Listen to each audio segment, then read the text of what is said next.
Washe edom ene santana womato a womu beya etu edi ehim na ekaseya na eye sechere Beposomanhene nana Boamah Kwabi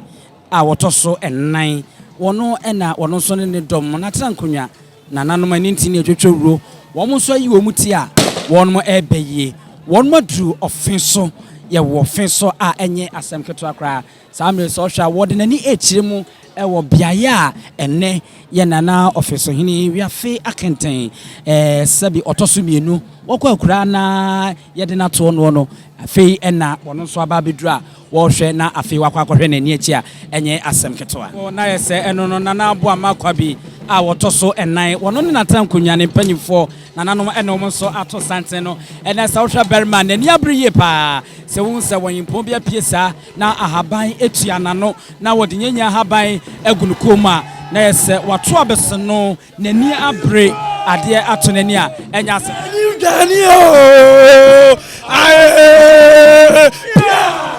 abusia eno no nana Boamah Kwabi a wotoso ennan Beposomanhene wona wayina tiara ennan ni nua dimpon ena samre woda fom yi na no ntina ho behia sa barima etietia ne mpaboa so tia na woba na obehwe ni nua ani echi sa wodwe wo hene a wafa no na wode nyanya ba agu no kom na afi wode nsensan etua na no a ade ba akopɛ ena ekire anibre ene asam ya a ato ntina na se enne onkasa kora esanse asam na ato no no eye asam ya a ama nani abrepa enu ntina ne barima wode nsensan etua na no wode nyanya ban ede agu no kom a enya asam keto akora nana Boamah Kwabi a wotoso nan sechere Beposomanhene eno no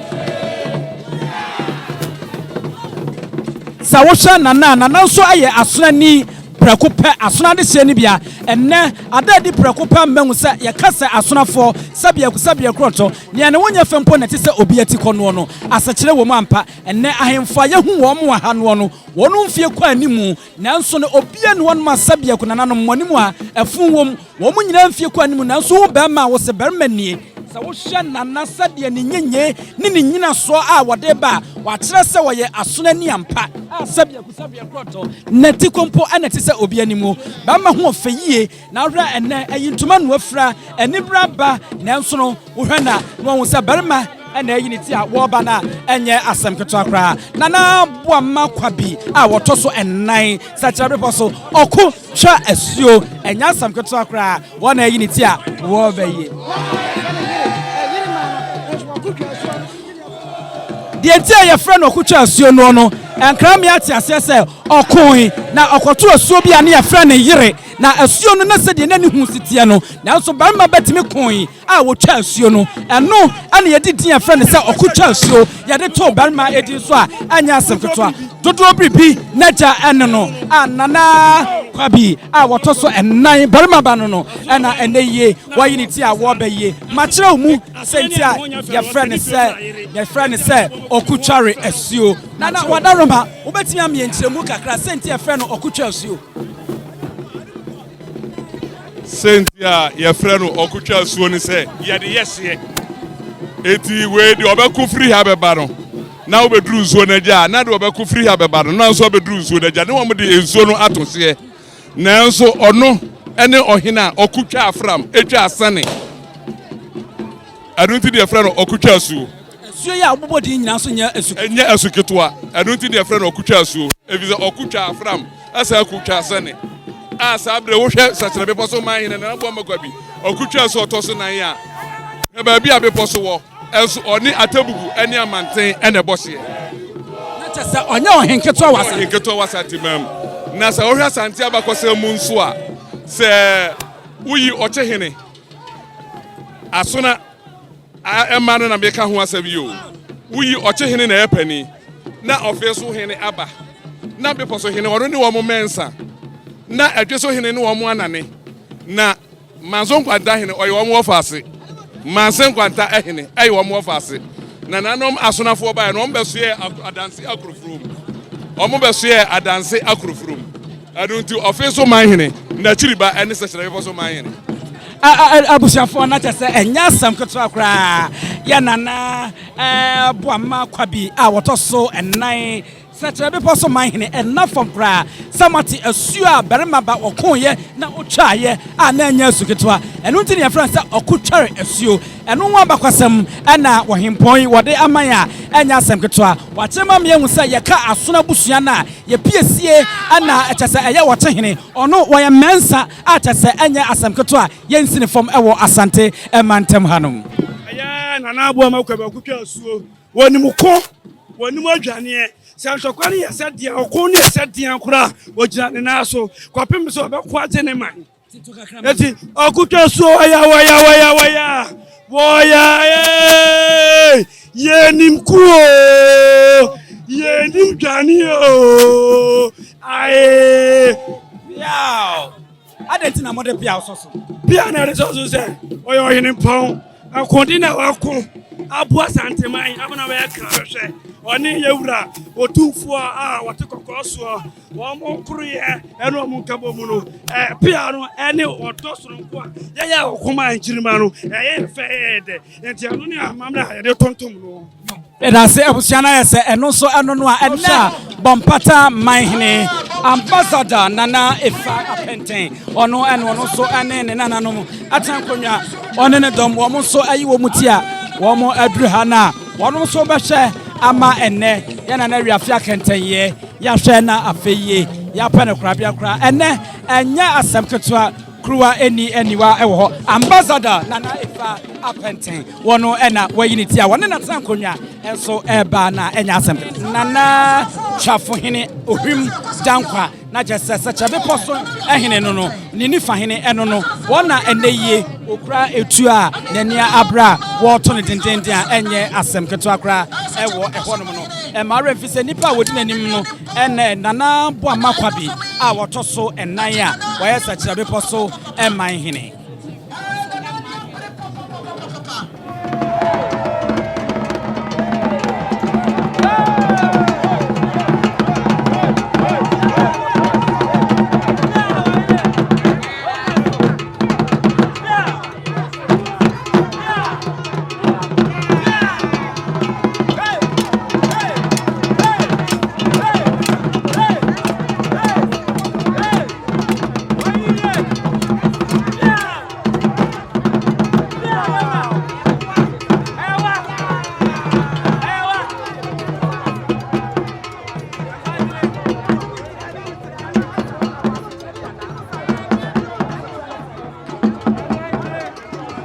ko bonkum ni fa kire se bonkum ni fa nyina yere dia wode den sa kire soro e kire se oyi nyankopon firi wono hwe bonkum ni fa no ode apem no bo yere dia ogidam se no na kire se yere dia so oyi nyame firi wa bonkum ni fa nyina yere dia ya fra me nana Asomani dankwa nana Asomani dankwa yera nana Boamah Kwabi otoso 9 sacha Beposomanhene ne chiame no asa wodi yesesia no anu wakyere mu akyere no okobonkum no oba nifa na ode pem ne boso na ogidam a na opa kyere se ano eye ne dia enye asem keto eno ena kyere se nanim ne nachi no obia eni ho eno ena yete se nana chiame o kyere mu a wode kyere no eti nana Boamah Kwabi otoso 9 oguso a akakakra na wono nso ko na wakwa akose na WIAFE AKENTEN ne dabrem na afei no wakwa ne baabi atena sɛ de bɛya ya bɛhwɛ amantotoe no nso etimi ayɛ kama ɛwɔ hɔ eri jario ae bia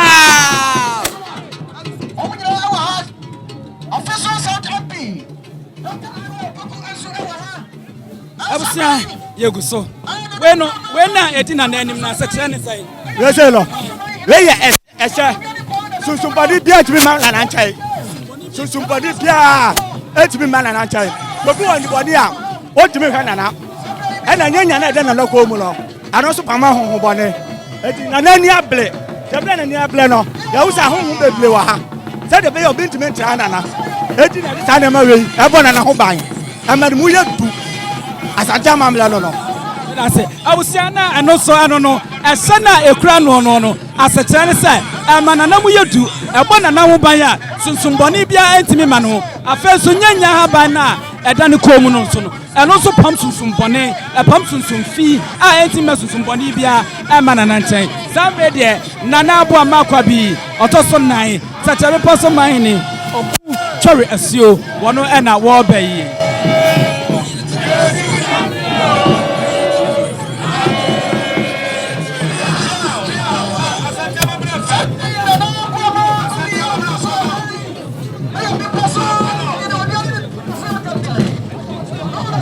Yeguso a yedi nana animu na yajeje ne tata ama nana akọ na wakwakohwe ne nua prakope wakwakohwe n'ani achi ansana wakọ no wakwakope baabi atena ewo honomo ene nana ani abriye pa ya kyerem se nyenya no no epam sunsum bone nyenya ahaba na egunu kom no ya frɛ ne nyenya epam sunsum bone epam sunsum fi eji se obi a na dwen se one nana abeba bedi asie na obesori atia na nyenya ahaba na eda ne kom no eko na ade atia sa sunsum bone no afei ensensa no a kyese etua na no eno so no a kyese nani abre ene nana onkasa enya asem ketwa ne wo fani mpon saa na ade ne te ne wo fani mpon ana yese woda enfom yi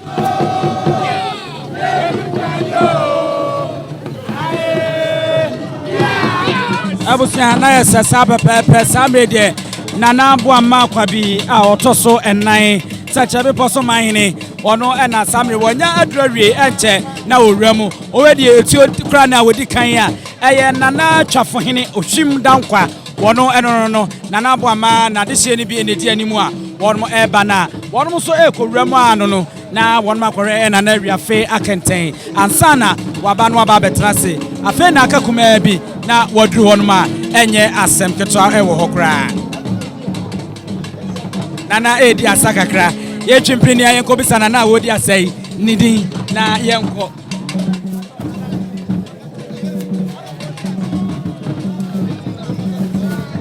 we ayasa kyerɛ Beposo atipihene wono ena wose nana ade murunkum pemampem nana ade murunkum pemampem atipihene no Bepo secha say Bepo sacha Beposo Manhene ne tipihene eno no anya so na wusu ni de say nana chemensa nana chemensa akomuhene sacha Beposo akomuhene eti eka so bi akomuhene ne dwumadie ne say wan fi akomuhene ne dwumadie nyina ne say akomuhene de wo na na bepie obeba bibia mu a wo na ahwese de ntotoye no ubesi ahwe nana ahofama ansa na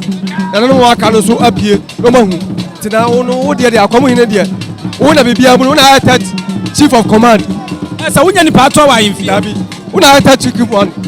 aha I was for kontre ni wa akomne wo to mahini ni wa kontre ni wa akomne wo sale ida se ba abusia na no akomini esu enchiremu ena yensaka ede afro na enye asem keto akra na naguso a wodi asa ehonma enye asem keto akra nana esa sakakra nana esa kakra enye asem keto akra akore ye ekoso anya me nana ba kwa anti mame no no so eni nkomo na eja ye misandi nana wudi ni wudi bre yo medindi na akufo asamwa Beposo mpono ayene Manhene mpono ayene na Boamah Kwabi atoso nai ne mpono ayene asase nyina na mhwe so Bonuahene wudumadi na no ha na wonsa sa asase efi Beposo kosi atebu nyina na msa hwe so abusia na se eno no na wusu di se efra me nana wo se tutu Beposomanhene okutwa so otoso na ne dwa to afo ohene ne me nana dwa to wusu di bra ne se bi di bra ne se obi nya asem a me no obedwa to me na makwaka bi ama no na se obi anya asem a yefie no wode besi una so na wadi animu aka bi ama no obi nkasa asem la na asem ba dia wo besi mi so a medi wanim na makwaka bi ama no se de mpanfo kan obi nkasa podio se na so se dia ye bedi to enu nti se asem ne ba dia ye se ekosi ne na so ene wahwe na waboa ama ene ma konkan nanom ewramu a no no a enye asem ketwa etio ene yato na ye se ekwamu abia wo betimi ewramu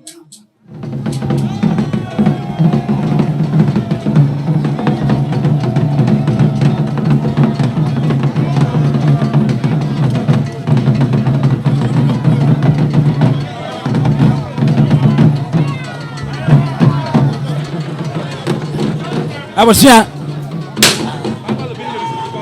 abusua se wo sha akini ya edi ahimu ewa ha wo so na ahyenso de esiso no eye abo aye friend se kwakwan de bia eye abusua from se asona wonmo akra abo no ebi eno no e ma remfisa ye wo asona wo na ye wo kwakwan de bi na asona wo de enkra me ya chemu se ye hu ne basa asona ni abohu asona wo no na se asam abafie na so kwakwan de bi ne de asona ni bia pie na se wo ye chiamehene ana wo hene na eba ne chini ye no no aya na kwakwan de bi de da ho ana ebisi so sa pepepe ana ye hu nana Boamah Kwabia otoso nan sache Beposomanhene ni chini ya odi ewram wo ye awram ano no a wo kohwe ye nana ani achi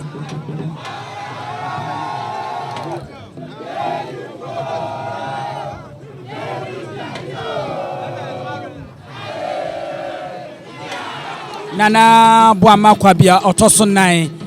akakakra bi emen na ye sen na ye bie kwemu ama ohene na wanya kwan akore na WIAFE AKENTEN no enya asem keto akra etuo na ekasa edi ahim ewo ha no ekyese obrimpon bi aba bedura wokọ no akwa obrimpon bi eni achi ewo eho no ewo afi apema hankono aduasa ensia na wowo nana WIAFE AKENTEN edi besi mfin champion mienu eni aduonu baako a wato nananom ewo ensiedo na ese wacherpa ewo asase so enye asem keto 1936 to 2001 na odefo yi wowo no